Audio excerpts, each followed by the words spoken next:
Video பார்க்க போகிறோன்னா, ஆடு வளர்ப்பு செய்ய நினைக்கிற ஒவ்வொருவருக்கும் ஒரு பெரிய குழப்பம் இருக்கும். வெள்ளாடு வளர்ப்பது நல்லது அல்லது செம்பறியாடு வளர்ப்பது வந்து லாபமா அப்படின்னு நினைப்பாங்க. சிலர் சொல்லுவாங்க வெள்ளாடு தான் லாபம் தரும் அப்படின்னு சொல்லிட்டு சொல்லுவாங்க. மற்றவங்க என்ன சொல்லுவாங்க, செம்பறியாடு தான் மெயின்டெனன்ஸ் வந்து குறைவு அப்படி சொல்லிட்டு சொல்லுவாங்க. ஆனால் உண்மையில் எந்த ஆடு வந்து உங்களுக்கு வந்து சூட் ஆகும், யாருக்கு வந்து எந்த ஆடு வந்து சரியான தேர்வு, எதில் வந்து ரிஸ்க் வந்து ரொம்ப கம்மி, எதில் வந்து லாபம் அதிகம் அப்படிங்கிறத இந்த வீடியோ ஃபுல்லாக ப்ராக்டிக்கலாக பார்க்க போகிறோம். இந்த வீடியோ முடியும் போது உங்களுக்கு எந்த ஆடு வளர்ப்பு வந்து சரி என்பதை நீங்களே ஒரு முடிவு செஞ்சுக்கலாம். ஓகேங்களா? இந்த வீடியோவை முழுசாக ஸ்கிப் பண்ணாமல் லாஸ்ட் வரைக்கும் பாருங்கள். வீடியோ பிடிச்சிருந்தா கண்டிப்பாக லைக் பண்ணுங்கள், மற்ற ஆடு வளர்ப்பவங்களுக்கும் ஷேர் பண்ணுங்கள். என் சேனலை மறக்காமல் சப்ஸ்கிரைப் பண்ணிவிட்டு பாருங்கள். இந்த மாதிரி டிஃப்ரெண்ட்டான கண்டென்ட் பார்க்கணுன்னா என் சேனலை மறக்காமல் சப்ஸ்கிரைப் பண்ணி வச்சுக்கோங்க. அதே மாதிரி ஆடு வேணும்னு சொல்லிட்டு எல்லோரும் கால் பண்ணுறீங்க இல்லையா, அவங்க வந்து வாட்ஸ்அப் மெசேஜ் வந்து பண்ணாதீங்க. ஃபோன் வந்து கொஞ்சம் ப்ராப்ளமாக இருக்கனால வாட்ஸ்அப் மெசேஜுக்கு வந்து ரிப்ளை பண்ண முடியாது. அதனால் கால் மட்டும் பண்ணுங்கள். கால் பண்ணால் அவங்க எடுப்பாங்க. ரெஸ்பான்ஸ் பண்ணலன்னு நினைக்காதீங்க. ஒரு தடவை போட்டு நீங்கள் எடுக்கலை அப்படின்னா மறுபடியும் ஒரு தடவை போடுங்க, இல்லாட்டினா அதே நம்பருக்கு வந்து அவங்களே கூப்பிடுவாங்க. ஓகேங்களா? அதனால் வந்து ரெஸ்பான்ஸ் பண்ணலை அப்படி சொல்லிட்டு யாரும் சொல்லாதீங்க. கண்டிப்பாக ரெஸ்பான்ஸ் பண்ணுவாங்க. ஏதாவது வேலை இருக்கும், கண்டிப்பாக நிறைய வேலைகள் இருக்குது. இந்நேரம் பார்த்திங்கன்னா இப்போ மணி 11 மணி ஆகுது, ஆனால் இன்னமும் அவங்க வந்து சாப்பிட வரல. அதனால் ரெஸ்பான்ஸ் பண்ணலன்னு கொஞ்சம் தயவுசெய்து யாரும் அப்படி சொல்லாதீங்க. கண்டிப்பாக ரெஸ்பான்ஸ் பண்ணுவாங்க. இப்போ வெள்ளாடு செம்பறியாடு இது ரெண்டையும் பார்த்துக்கலாமா? முதல்ல பேசிக்காக நம்ம வந்து தெரிஞ்சுக்கலாம் வெள்ளாடுனா என்ன. நம்ம பொதுவாக ஆடுன்னு சொல்வது தான் வெள்ளாடு. உதாரணமாக இந்த போர் ஆடு, ஜமுனாபுரி ஆடு, கன்னி ஆடு, சேலம் கருப்பாடு, கொடி ஆடு, இது எல்லாமே மோஸ்ட்லி பார்த்திங்கன்னா மர இலை, கொடி, செடி இது எல்லாமே சாப்பிடும் பார்த்திங்கன்னா, அதுதான் வெள்ளாடு. என்ன இதெல்லாம் தெரியாததா அப்படின்னு சொல்லிட்டு நீங்கள் நினைப்பீங்க.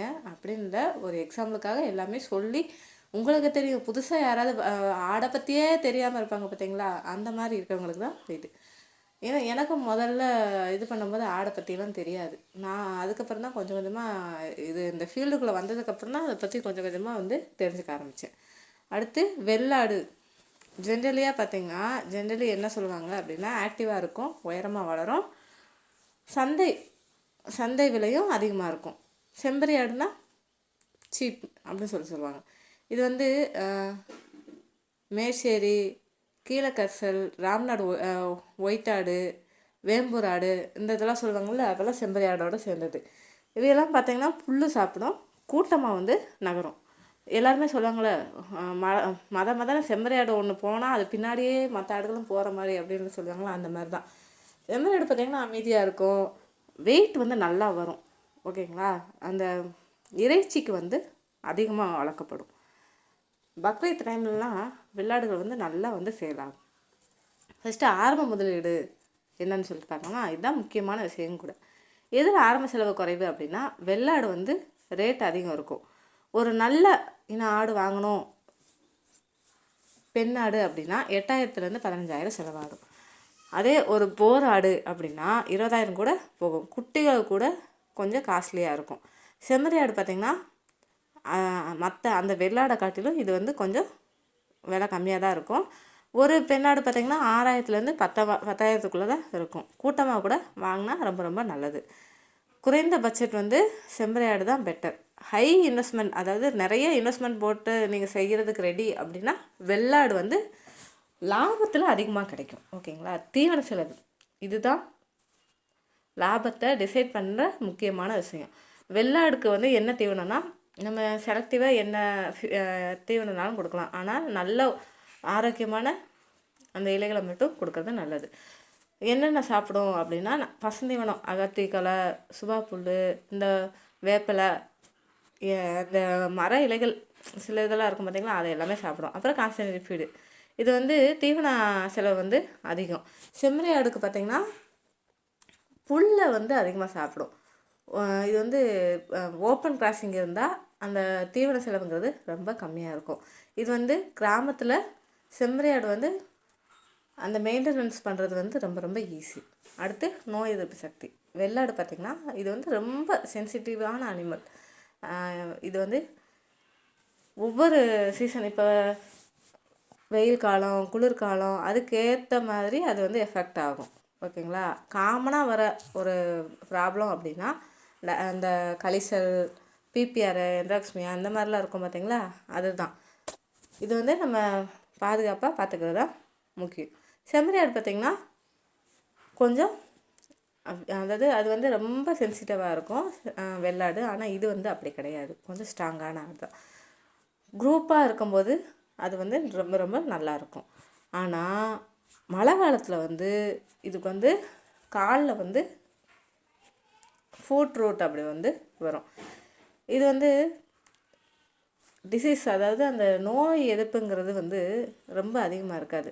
நோய் வந்து ரொம்ப அதிகமாக வர்றதுக்கு வாய்ப்பு இருக்குது. அதனால் அதை நம்ம பார்த்துக்கு தான் செய்யணும். அடுத்து வளர்ச்சி வேகம்னு பார்த்தா வெள்ளாடு பார்த்திங்கன்னா அதிகமாக வளரக்கூடிய ஒரு ஆடுன்னு கூட சொல்லலாம். முக்கியமாக இந்த போர் கிராஸ்ன்னு சொல்லுவாங்கள்ல, அது வந்து வெயிட் வந்து அதிகமாக வேகமாக வளர்கிறதுக்கு அது இருக்கும். மார்க்கெட்டில் அதாவது சந்தையில் டிமாண்ட் வந்து எப்போன்னா பக்ரீத் டைமில் அதிகமாக இருக்கும். திருமண சீசன், திருவிழாக்கால நேரம் அப்போல்லாம் நல்லாயிருக்கும்.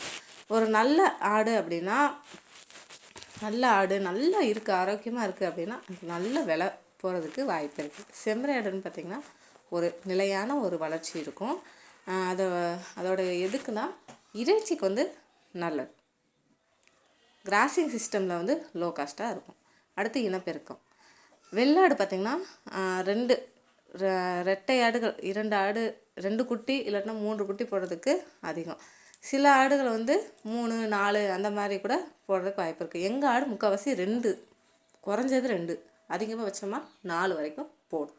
ஒரு வருஷத்தில் பார்த்திங்கன்னா 2 தடவை வந்து இனப்பெருக்கம் செய்கிறதுக்கு வாய்ப்பு இருக்குது. இதனால் அதோட அந்த குட்டிகள் ஒவ்வொரு வருஷத்துலேயே 4 குட்டி போடுற வரைக்கும் வாய்ப்பு இருக்குது. செம்மறி ஆடு பார்த்திங்கன்னா 1 குட்டி தான் போடும். ஓகேங்களா. 2 குட்டி போடுறதுங்கிறது ரொம்ப ரொம்ப குறைவு. அதனால் அதோட அந்த குட்டிகள் அந்த இனப்பெருக்கம் இது பண்ணுறது வந்து கொஞ்சம் ஸ்லோவாக தான் இருக்கும். அடுத்து சந்தை. வெள்ளாடு பார்த்திங்கன்னா வெள்ளாடு வந்து மார்க்கெட்டில் வந்து நல்ல ஒரு ஹை டிமாண்டாக இருக்கும். பர்டிகுலர்லி நம்ம எப்போயுமே சொல்லுவோம், திருமண சீசனு, ஃபங்க்ஷன்ஸு, பக்ரீத்து, இது எல்லாத்துலேயுமே வந்து நல்லா வந்து ரேட்டு போகிறதுக்கு வாய்ப்பு இருக்குது. செம்மறி ஆடு பார்த்திங்கன்னா ரெகுலராக வந்து இந்த இறைச்சிக்காக மார்க்கெட்டில் வந்து இது பண்ணுவாங்க. ஹோட்டலில் வந்து அது மட்டன் டிமாண்ட் வந்து ரொம்ப அதிகமாக இருக்கும். இது வந்து கண்டினியூஸாக ஒரு இன்கம் வந்து வர்றதுக்கு பாசிபிளாக இருக்கும். யாருக்கு எந்த ஆடு வந்து சரி அப்படின்னா, நீங்கள் வந்து ஒரு ஃபஸ்ட் டைம் வளர்க்க போகிறீங்க அப்படின்னா உங்களுக்கு வந்து செம்மறி ஆடு வந்து ஈஸியாக இருக்கும்.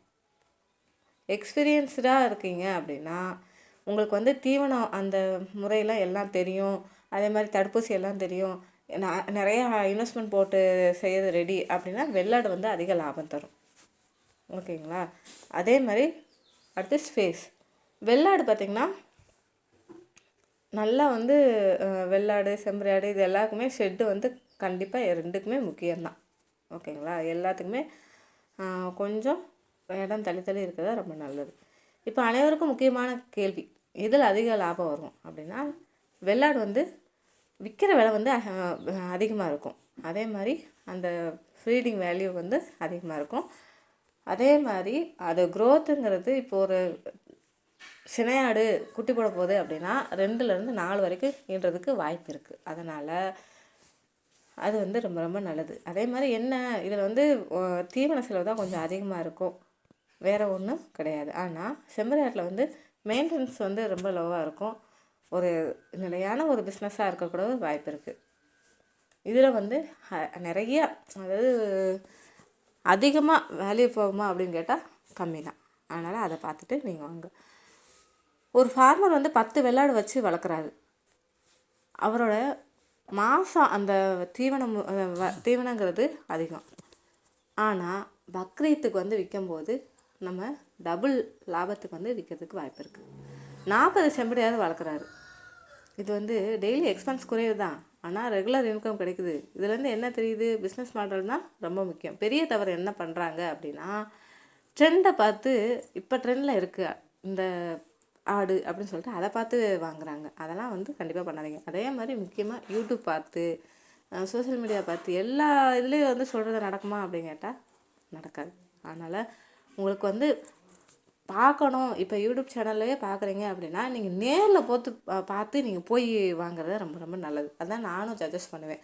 அதான் உங்களுக்கு வந்து நல்லது. உங்கள் கிளைமேட்டுக்கு வந்து என்ன செட் ஆகும், தீவனம் வந்து கிடைக்குமா, அதே மாதிரி கால்நடை மருத்துவர் வந்து பக்கத்தில் இருக்காரா அப்படின்னு சொல்லிட்டு எல்லாமே நீங்கள் வந்து தெரிஞ்சுக்கிட்டு தான் இது பண்ணணும். ஓகேங்களா? வெள்ளாடு வந்து எல்லா கிளைமேட்டுக்கு வந்து செட் ஆகும். ஆனால் இந்த செம்மறியாடு வந்து மழை காலத்துக்கு வந்து செட் ஆகாது, வெயில் காலத்துக்கு தான் செட் ஆகும். இப்போ பெண்கள் அப்புறம் வயசானவங்க இவங்களாம் இருப்பாங்கள்ல, அவங்களுக்கு வந்து எது வளர்க்குறது ஈஸினா, செம்மறியாடு வந்து அமைதியாக இருக்கும், ஈஸியாக நம்ம வந்து வளர்க்கக்கூடிய ஒரு இது. வெள்ளாடு பார்த்திங்கன்னா ஆக்டிவாக இருக்கும், கண்ட்ரோல் பண்ணுறது கொஞ்சம் கஷ்டமாக இருக்கும். ஆனால் கொஞ்சம் நீங்கள் வந்து பார்த்து உங்களுக்கு என்ன செட் ஆகுமோ அதை நீங்கள் பார்த்து வாங்க. வெள்ளாடு சிறந்தது யாருக்குன்னா, இன்வெஸ்ட்மெண்ட் வந்து இருக்கிறவங்களுக்கு, நிறைய ப்ராஃபிட் வேணும் அப்படின்னா அவங்களுக்கு வந்து இந்த வெள்ளாடு வளர்க்குறது ரொம்ப ரொம்ப நல்லது. செம்மறியாடு வந்து யாருக்கு சிறந்ததுன்னா, நீங்கள் வந்து கம்மியான விலையில் வாங்கி நான் வளர்க்கணும் அப்படின்னா அவங்களுக்கு வந்து இது செட் ஆகும். ஓகேங்களா? இப்போ எந்த ஆடு சிறந்ததுன்னு கேட்காதீங்க, உங்கள் சூழ்நிலைக்கு எந்த ஆடு சரின்னு நீங்களே கேட்டுக்கோங்க. இந்த வீடியோ கண்டிப்பாக யூஸ்ஃபுல்லாக இருக்கும் அப்படி சொல்லிட்டு நினைக்கிறேன்.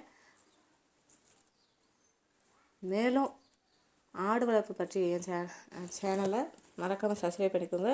ஏதாவது ஆடு சம்மந்தமாக வீடியோ வேணும், இல்லை ஏதாவது நீங்கள் வந்து கேட்கணும், டவுட் ஏதாவது கேட்கணும் அப்படின்னா கமெண்ட் பாக்ஸில் கமெண்ட் பண்ணுங்கள். நாளைக்கு என்ன வீடியோ போடலான்னு சொல்லிட்டு நாளைக்கு பார்க்கலாம்.